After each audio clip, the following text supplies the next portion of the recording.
Promise பண்ணி சொல்கிறேன், இந்த வீடியோ முடிகிறதுக்குள்ளே ஆமாம் நமக்கும் மீம் கிரியேட்டர்ஸ் மேலே நம்பிக்கையே இல்லையே அப்படின்னு நீங்கள் கண்டிப்பாக யோசிப்பீங்க. ஆல்ரெடி நீங்கள் யோசிச்சுட்டு தான் இருக்கீங்க, ஆனால் உங்களுக்கு தெரியாமல். ஸோ மீம் கிரியேட்டர்ஸை தப்புன்னு சொல்லலை, ஆனால் இது எங்கே ஆரம்பித்து எங்கே போயிட்டுருக்குன்னு தெரியாமல் போயிட்டுருக்கு. அதுதான் இன்றைக்கி பேச போகிறோம். நான் இன்றைக்கி பேசுகிற நிறைய விஷயம் உங்களுக்கும் ரிலேட் ஆகும்.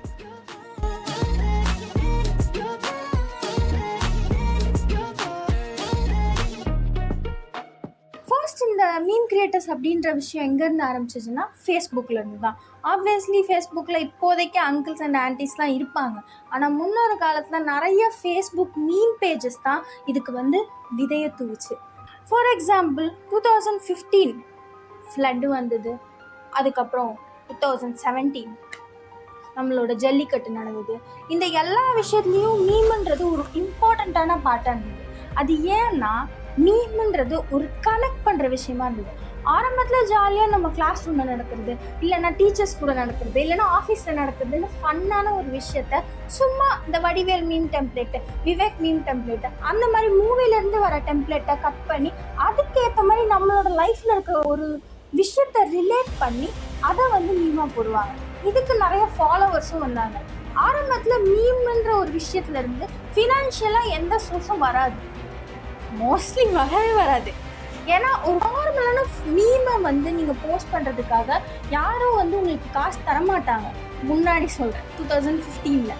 ஆனாலும் அப்போ ஏன் நிறைய மீம் கிரியேட்டர்ஸ் வந்தாங்க அப்படின்னா, ஒரு வாய்ஸ், அதாவது நமக்குள்ளே இருக்கிற சில விஷயங்களை நம்மளால் இந்த ஓப்பனாக ஒரு விஷயத்த பேசவே முடியாது. ஃபார் எக்ஸாம்பிள் டிவி எடுத்துக்கோங்க, நியூஸ் எடுத்துக்கோங்க, ஒரு நியூஸ் பேப்பர், என்ன விஷயத்துலையும் மக்களோட ஒப்பீனியன்றது டேரெக்டாக மக்கள்கிட்டேருந்து வராது. நியூஸில் ஒரு நியூஸ் சேனல் பார்க்குறீங்கன்னு வச்சுக்கோங்க, அந்த நியூஸ் சேனல் யார் யார் கட்சிக்காரங்களோடது, யார் யார் வச்சுருக்காங்க அப்படின்றத வேஸ்ட் பண்ணி ஃபில்டர் பண்ணி தான் நம்மக்கிட்ட நியூஸ் சொல்லும். நியூஸ் பேப்பரும் அதே மாதிரி தான். பட் ஆனால் இந்த சோஷியல் மீடியாவில் இருக்கிற மீம் கிரியேட்டர்ஸ் நம்ப முடிஞ்சுது, ஏன்னா அவங்க நம்மள ஒருத்தவங்க, நீங்களா கூட இருக்கலாம். இப்போ நீங்கள் வாட்ச் பண்ணிட்டு இருக்கிறவங்களே சரி நம்மளும் ஒரு மீம் கிரியேட்டர் ஆகலாமே அப்படின்னு சொல்லி கண்டிப்பாக ஏதாவது ஒரு மீம் எடுத்து இன்ஸ்டாகிராமில் ஓப்பன் பண்ணி அதை சப்போஸ் எப்போயாவது கிவ் அப் பண்ணவங்களா இருக்கலாம், ஆர் சக்சீடிங்கில் இருக்கிறவங்களும் கூட இருக்கலாம். நீங்கள் ஆரம்பத்தில் இந்த யோசனை சொல்லி தானே ஆரம்பிச்சிருக்கீங்க.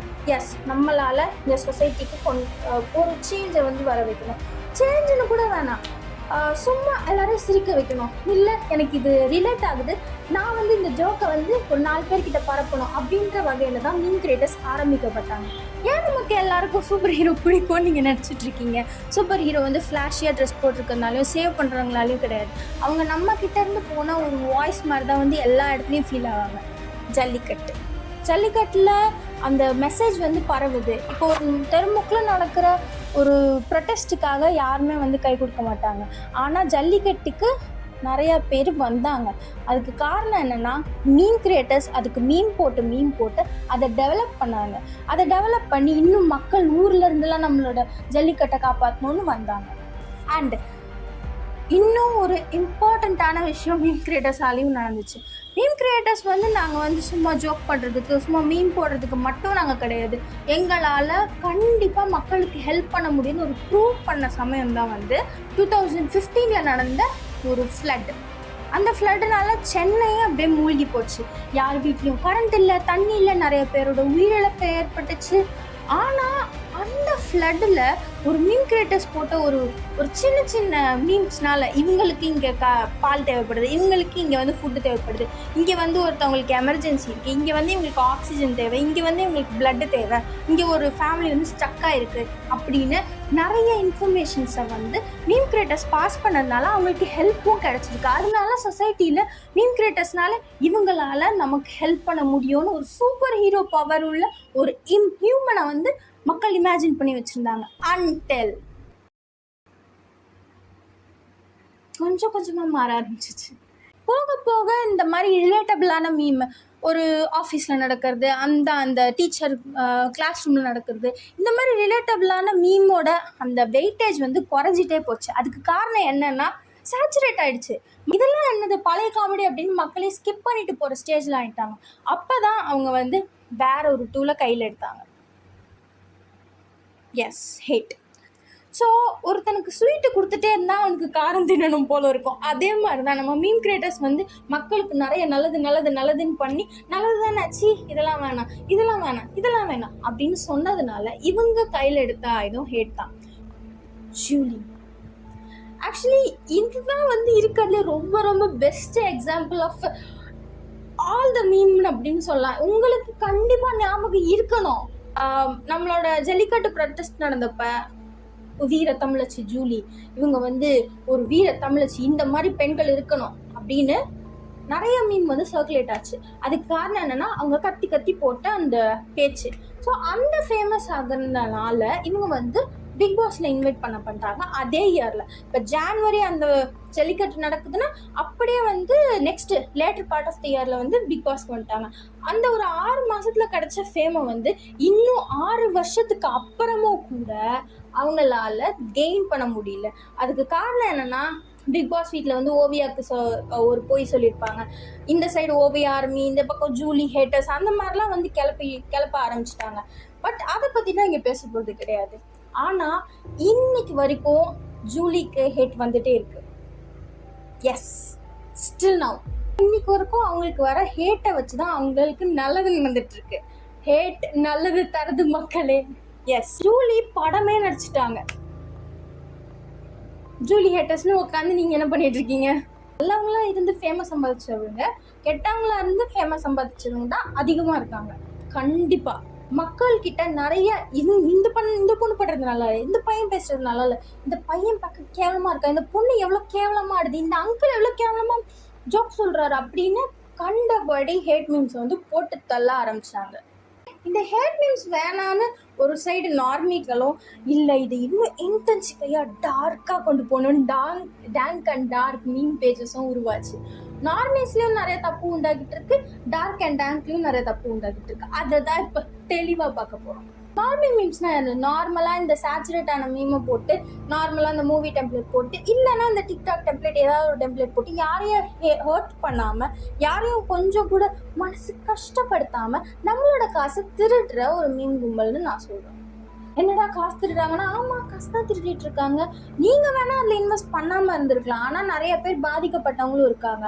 இந்த ப்ரமோஷன் எப்படி வருது, எங்கே வருது யாருக்கும் தெரியாது. ஏன்னா இது வந்து நார்மல் மீமா வந்து கலந்து வரும். இது வந்து நார்மி கிட்ட மட்டும் இருக்குன்னு நான் சொல்ல மாட்டேன். Dark and take meme page creators கிட்டயும் இருக்கு. ஒரு சாங்கா இருக்கட்டும், ஒரு மூவியா இருக்கட்டும், ஒரு எண்ணெயா இருக்கட்டும், ஒரு சாதாரண ஒரு டேபிளா இருக்கட்டும், சேரா இருக்கட்டும், ஒரு விஷயமும் ஃபேக்கா ப்ரமோட் பண்ணிட்டு இருக்காங்க. இன்ஃப்ளூயன்சர்ஸும் அதான் பண்றாங்க அப்படின்னு நீங்க சொல்லலாம். அவங்க இன்ஃப்ளூயன்சர்ஸ், நீங்க மீம் கிரியேட்டர்ஸ். உங்களோட அனானிமிட்டியை வச்சு நீங்க வந்து நிறைய பேருக்கு நல்லது பண்ணீங்க நிறைய விஷயத்துல. ஆனா உங்களுக்கு காசு வேணும்ன்றதுக்காக ஒரு நல்லா இல்லாத படத்தை நல்லா இருக்குன்னு நீங்க மீம் போடுறது, நல்லா இல்லாத ஒரு சாங்கை நல்லா இருக்குன்னு ஒரு மீம் போடுறது, இல்ல இந்த ப்ராடக்ட் நல்லா இருக்காதுன்னு தெரிஞ்சோ இதுக்கு வந்து நீங்க மீம் போடுறது. For example மர்மர். இந்த மர்மர் படம் வந்து யாருமே பேசாத ஆளே கிடையாது. ஐயோ அம்மம்மான்னு நிறைய இன்ஃப்ளூயன்சர்ஸ் நிறைய கதறிட்டு இருந்தாங்க. அவங்கள யாரையும் நான் நம்ப மாட்டேன் மோஸ்ட்லி. ஆனா மீம் கிரியேட்டர்ஸை நான் நம்பினேன். அப்போ சொல்றேன், அப்போ மர்மர் ரிலீஸ் ஆனப்போ கொஞ்சம் நம்பிக்கை இருந்துச்சு, இந்த படம் நல்லா இருக்கும் அப்படின்னு. ஆனா சரி பார்க்கலாம்னு நினைக்கிறதுக்குள்ள அடுத்து அப்படியே யூடியூப் வந்து பார்த்தா மர்மர் மூவி அப்படி மீம் கிரியேட்டர்ஸ் இன்ஃப்ளூயன்சர்ஸ்லாம் ஸ்கேம் பண்ணிட்டாங்க, இது வந்து கண்டிப்பா ஸ்கேம் தான் அப்படின்னு ஒரு நியூஸ். ஒரு ஃபேக் மூவியை ப்ரமோட் பண்ணுறதுன்னா அவ்வளோ பெரிய குத்தமா? ஒரு ஃபேக் சாங்கை ப்ரமோட் பண்ணுறதுன்னா அவ்வளோ பெரிய குத்தமா? ஒரு ஃபேக் ப்ராடக்ட்டை ப்ரமோட் பண்ணுறதுன்னா அவ்வளோ பெரிய குத்தமா? ஆமாம் எஸ் 4-6 times எஸ். ஓகே, நினைக்க முடியாத அளவுக்கு ஒரு ட்ரஸ்ட்டை வந்து ஒரு மூஞ்சே இல்லாத ஒரு மீம் கிரியேட்டர்ஸ் வந்து தராங்க. அந்த ட்ரஸ்ட்டை இப்படி நீங்கள் அப்யூஸ் பண்ணுறது சுத்தமாக நல்லா கிடையாது. நார்மல் மீம் கிரியேட்டராக இருந்தாலும் சரி, டார்க் அண்ட் டேங்க் மீம் கிரியேட்டர்ஸாக இருந்தாலும் சரி, அவங்களுக்கு வச்சிருக்கிற ஃபாலோவர்ஸோட ஒருத்தரோட டைமும் ரொம்ப இம்பார்ட்டன்ட், ஒருத்தரோட ஒரு ஒரு ஒரு ரூபாயும் இம்பார்ட்டண்ட், அவங்களோட ஒரு ஒரு ஆக்ஷனும் இம்பார்ட்டண்ட். ஏன்னா அவங்கெல்லாம் வந்து நார்மல் நம்பர்ஸ் கிடையாது, பீப்புள். உங்களுக்கு வேணா ஃபாலோவர்ஸ்ன்றது ஒரு நம்பராக இருக்கலாம், ஆனால் நாங்கள் உங்களை பீப்புளாக தான் பார்க்கோம். மீம் கிரியேட்டர்ஸ்ன்ற ஒரு பிம்பத்தை வச்சுட்டு பின்னாடி ஒரு பெரிய சூப்பர் ஹீரோ இருக்காரு, அவர் நமக்கு நல்லது தான் சொல்லுவார், இந்த படம் அவருக்கு பிடிச்சிருக்கு அதனால தான் நம்மளை பார்க்க சொல்கிறாரு அப்படின்னு சொல்லிட்டு தான் நான் நம்பிக்கையோடு போய் பார்ப்போம், நம்பிக்கையோடு இந்த ப்ராடக்டை வாங்குவோம். ஃபர்ஸ்ட்ல அப்படி தான் இருந்தது. அதுக்கப்புறம் கொஞ்சம் கொஞ்சமாக எல்லாமே ப்ரொமோஷன் ஆயிடுச்சு. சில பேர் ப்ரொமோஷன் கீழே மென்ஷனே கூட பண்ணாமலாம் நிறைய பேர் பண்ணியிருக்காங்க. நான் மீம் கிரியேட்டர்ஸ் ஓகே, யாரையும் ஹர்ட் பண்ணல, யாரையும் எதுவும் பண்ணல, ப்ரொமோஷன் பண்ணாங்க. அறிவு இருந்தா அந்த ப்ரொமோஷன்லாம் யாரும் விட மாட்டாங்க. இது வந்து அவ்வளோ ஒன்றும் ஒரு ஸ்கேரியான விஷயம் கிடையாது. ஓகே அப்படின்னு சொல்லி ஸ்கிப் பண்ணிடலாம். இந்த dark and tank meme pages எப்படின்னா, உங்களோட எல்லா மனுஷங்களுக்குள்ளேயும் ஒரு டேட் பிட் ஆஃப் ஈவில்னஸ் இருக்கும். ஒரு ஈவில் நேச்சரும் வந்து மனுஷனோட மனசுக்குள்ள இருக்கும். அதை வந்து வெளிப்படையா நான் உனக்கு மீமா தரேன் அப்படின்னு சொல்றவங்க தான் இந்த டார்க் அண்ட் டேங்க் கிரியேட்டர்ஸ். எல்லாரும் மோஸ்ட்லி அப்போ ரிலேட் ஆனாங்க. பிகாஸ் ஒரு டார்க்கான விஷயம், ஒரு டேங்கான விஷயம், ஒரு கெட்ட வார்த்தையை நார்மலைஸ் பண்ணுறது, ஏன்னா அது ஈஸியாக இருந்தது, வீட்டில் பேசுகிற மாதிரி ஜாலியாக இருந்தது. ஆனாலும் அது வந்து எக்ஸாக்டான ஆடியன்ஸுக்கு ரீச் ஆகலை. ஒன்லி 20+ ஏஜில் இருக்கவங்க, 18+ ஏஜில் இருக்கவங்க மட்டும் பார்க்குறாங்கன்னு சொல்ல முடியாது. நிறையா ஸ்கூல் படிக்கிற பசங்க எல்லாரும் தான் பார்க்குறாங்க. இதெல்லாம் ஒரு தப்பு அப்படின்னு நினச்சாலும் சரி ஓகே பரவாயில்ல, மூவிஸ்லேயும் நம்ம இந்த மாதிரி நடக்குது, சரி ஓகே இதுவும் ஒரு நெக்ஸ்ட் லெவல் தான் அப்படின்னு அப்படியே கண்டும் காணாத மாதிரி அப்படியே போகணும். ஆனால் இப்போ தான் ஒரு பெரிய விஷயம் வெடிச்சிட்டு இருக்கு. அது என்ன அப்படின்னா பீடோஃபைல்ஸ். இந்த செக்ஷுவல் ஹராஸ்மெண்ட்டை பற்றி நிறைய பேர் வந்து ஒரு 2-3 வீக்ஸாகவே போட்டுட்ருக்காங்க. ஆக்சுவலி சொல்ல போனால் நானே லேட்டு தான். இந்த விஷயம் என்னன்னா பேசிக்காக நான் சொல்கிறேன். சில meme creators dark and tank அப்படின்னு சொல்லிட்டு இருக்க மீம் கிரியேட்டர்ஸாக இருக்கட்டும், இல்லை வைப் பண்ணுறேன் அப்படின்னு சொல்லிட்டு சில சாங்ஸ் கீழே பிஓவி மீ அண்ட் ஹர் அப்படின்னு சொல்லிட்டு போடுற மீம் கிரியேட்டர்ஸாக இருக்கட்டும், எல்லாருமே வந்து எக்ஸ்போஸ் ஆகிருக்காங்க. ஸோ இவங்க எப்படின்னா மைனர் கேர்ள்ஸ் கிட்டேயோ இல்லை நார்மல் கேர்ள்ஸ் கிட்டேயோ, மோஸ்ட்லி மைனராக இருந்தால் கூட இவனுங்க பேசுவானுங்க, சுற்றி வளைச்சு அங்கே தான் வருவானுங்க. எனக்கு வந்து பிரேக்கப் ஆகிடுச்சு, எனக்கு டிப்ரெஷனில் இருக்கேன், எனக்கு நீங்கள் தான் உதவியாக இருக்கணும், எனக்கு பேச யாருமே இல்லை, நீங்கள் தான் எனக்கு பேச இருக்குது, நீங்கள் எப்படி போடலாம் அப்படின்னு ஒரு பொண்ணுங்க கிட்டேயும் நான் எவ்வளோ பாவம் தெரியுமா, நான் வந்து பெண்களை மதிக்கிற ஆள் தான், ஆனால் நம்ம பாவம் என்ன கொஞ்சம் கருணை காட்டுங்க, உங்களோட அன்னை என் மேலே தெளிங்க அப்படின்னு சொல்லி கடைசியாக எங்கே போய் நிற்குதுன்னா, எனக்கு சொல்லக்கூட முடியல.